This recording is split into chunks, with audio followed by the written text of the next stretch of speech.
Yo, what's up guys? Elden Ring is for real. Elden Ring exists. We have an official tweet from Software saying that the game is gonna come out on January 21st, 2022. We have a trailer, a full trailer with gameplay. Not that bullshit we had in E3 2019. This is for real. This is for real. The hype is real. The game is real. Oh my god, my life is worth living again.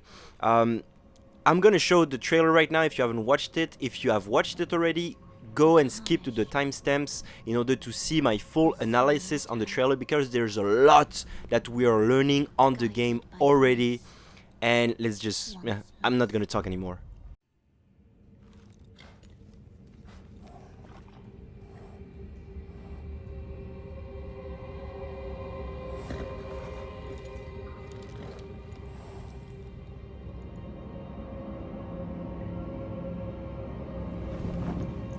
The tarnished will soon return, guided by grace once lost.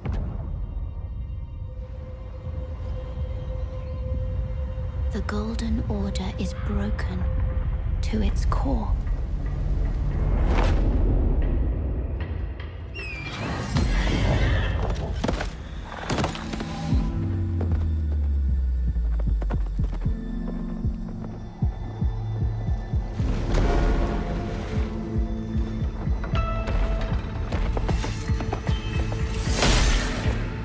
Foul tarnished, in search of the Elden Ring, emboldened by the flame of ambition. Someone must extinguish thy flame.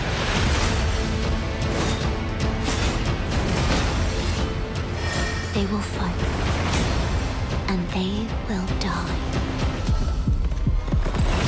In an unending curse.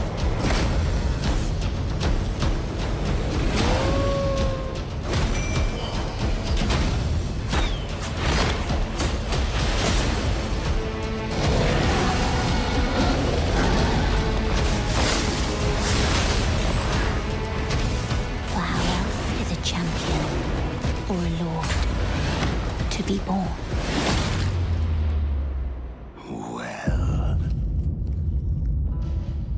Lowly tarnished, playing as a lord.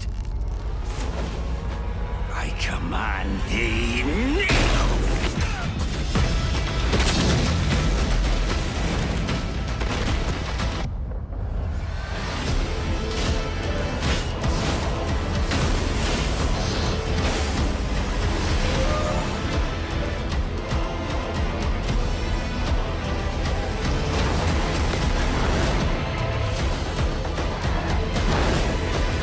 Brandish the Elden Ring. For all of us.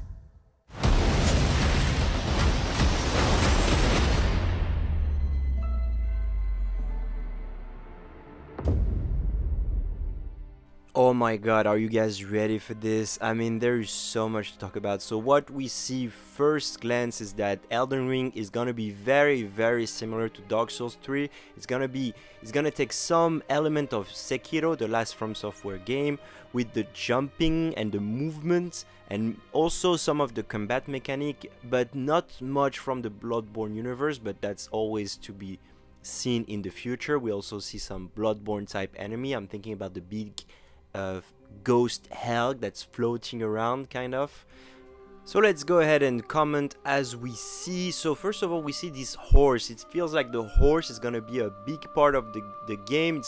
And we have a new maiden, right? We have a new fire keeper, kind of a woman that's gonna be helping us throughout our journey, taking care of us. Maybe she's gonna be our level, the person we go for leveling. We see the horse. The horse is gonna come back a lot. The game is made to be open world, whereas in the Soul series it was more like small areas that you were loading in or going out from one to the other. But this time the game is going to be much more open, and we're going to see how it plays. You can summon your horse, so that's what we see later. We see the character summoning his horse via a whistle, so probably you're going to be able to summon your horse anytime, and it's going to help you going throughout the game. We see some of the landscape of the game right here. Some more of the landscape, so this is giving a lot of Lothric vibes, you know. This is more like a Eric fantasy type of area with Valley. This is definitely part of the Drek Heap, you know, the last part in Dark Souls 3 where everything is chaotic, some night area. So we see our character, so of course I'm guessing it's gonna be a customable character. Here we can see the summoning of the horse. As we can see, you can jump with your horse, so you're gonna be able to explore everywhere with your horse. You're gonna be able to fight while on your horse. We see also a diversity into the different areas, but it feels very chaotic, like some impossible architecture. Here we see the character going through this big kind of boss, but that this boss doesn't seem like an enemy. Here we see the fight on the horse, so I don't know if the other person is another player. You know, PvP is a big part of the Dark Souls series, so maybe we're gonna be able to fight each other while on a horse. Here we see some more exploration dungeon types, some enemies, some weird mimic enemy. We see this jump scare, so of course as the Soul series goes, there's gonna be a lot of traps in the game. Here we have our first glance of what looks like a Sekiro inspired gameplay. So what do I mean by that? We see our character blocking with his sword. That's something that Sekiro was using. Sekiro was not using a shield for blocking, but just the main sword. Here in this game, we're gonna have some shield. There's gonna be a variety of weapons gonna be showcased. This is probably a long sword, so we have weapon returning from Dark Souls 3. Here, the exploration of castles, a boss just jumping here, kind of probably an introduction boss. I don't think From Software would reveal much of the end game in the first trailer of the game. So we have this weird enemy looking like a big humanoid enemy, and here we have the blocking with the shield. So we can see our character blocking with the shield the attack coming from the boss. So I guess blocking is going to be a huge part of the game. We see the typical roll Dark Souls 3 fashion.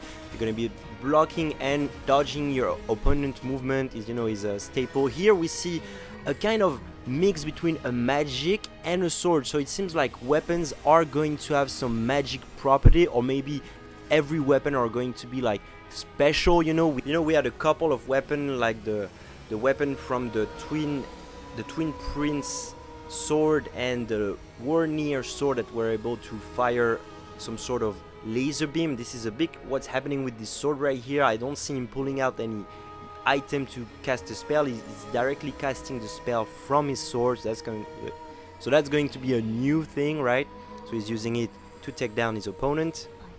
So yeah, beautiful spell. Here we see our Firekeeper again. We're gonna have some more gameplay featuring the horse and the movement with the horse. As we can see here, there's going to be special place in the game where you're gonna be able to have special interaction with your horse, such as jumping really high, And also we see our character from his horse jumping into a group of enemies. So you're probably gonna have a lot of interaction with your horse and fighting alongside your horse, jumping out of your horse to do that more damage. Maybe we need to see more of that, of course, to be sure. Here we see another weapon, so a move that some of you will recognize as the Old Dwarf Curved Sword. Definitely the weapon art of the Old Dwarf Curved Sword. That's the same exact move, so we can confirm long sword, curved great sword. So that's what I mean when the game is going to be much closer to Dark Souls 3 than any other game. Here we see more of the landscape, that big tree that we don't know much about. We have an enemy I'm figuring out that's howling away. Here we have a very interesting, our first look at multiplayer. Multiplayer is confirmed, so we see our character using this sort of box in order to summon Phantom. We haven't seen any image of invasion, but if we have Phantom that are going to come to make the game easier for the host, you can be sure we're gonna be there. Invaders come to take them out and to remind them how hard life must be. and that cheesing our favorite game is not an option. We also have a look at another weapon, the bow. So bows have always been a meme in Dark Souls universe, never been a really good option for PvE or PvE or PvP, but here we see our character firing the arrow as soon as he dodges. Maybe bows are gonna be buffed, they're gonna do more damage, they're gonna maybe require more skill to be used, but I'm very excited to finally see bows having a place.